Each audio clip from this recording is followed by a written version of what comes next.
Hi, my name is Sharon Wood, and I'm a professor of civil engineering here at the University of Texas at Austin. And I've been asked to talk about our nees research project. We're looking at soil foundation structure interaction. We are using 3 of the nees equipment sites. We're doing shaking table tests at the University of Nevada, Reno. We're doing centrifuge tests at the University of California, Davis, and some field tests here outside of Austin. Also, researchers at Purdue University are going to be doing some large-scale structural tests. We chose as a prototype for our experiments a continuous concrete bridge on drilled shaft foundations. And there was no way that we could test the entire prototype in any one environment and test all the variables, so we decided to test smaller components at different scales. The shaking table tests are approximately 1/4 scale, and they have there's no soil on the shaking table test, so they have a fixed base. The centrifuge tests are about 1/50th scale. There we'll be measuring the nonlinear response of the soil. And then in our field tests, we will be also doing 1/4 scale, and we'll get linear response of both the soil and the structure. The large-scale tests at Purdue will be both 1/4 and 1/2 scale, and we'll be looking there mainly at the response of the concrete structure and also trying to look at some shear response in the concrete. To complement all of these tests, we're doing a number of simulations of varying complexity. A lot of the simulations are based on open seas. There's mainly being done at University of California, Davis, University of California, Berkeley, and the University of Washington.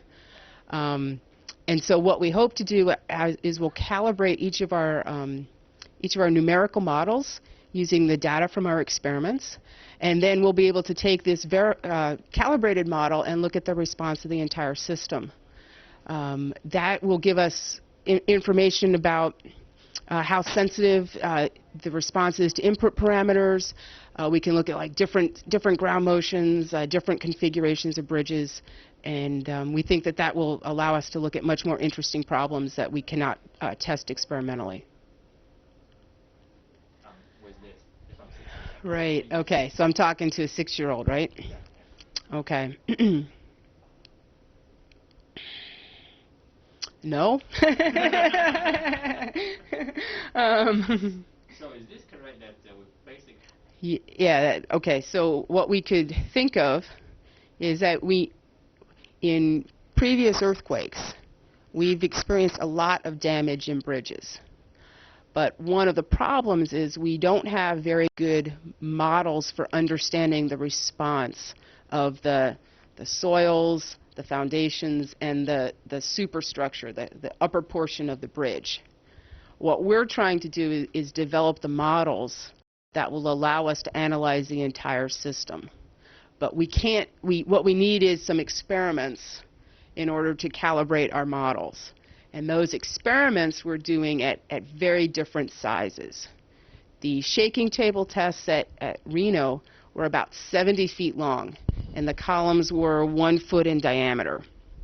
In contrast, we had some columns that were only 1 foot in diameter that were tested in the centrifuge at Davis.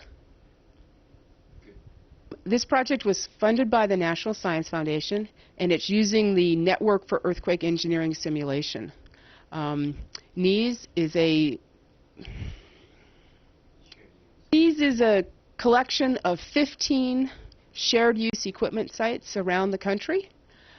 We are currently, in this project, we're using 3 of these sites at the University of Nevada, Reno, at the University of California, Davis, and the University of Texas at Austin.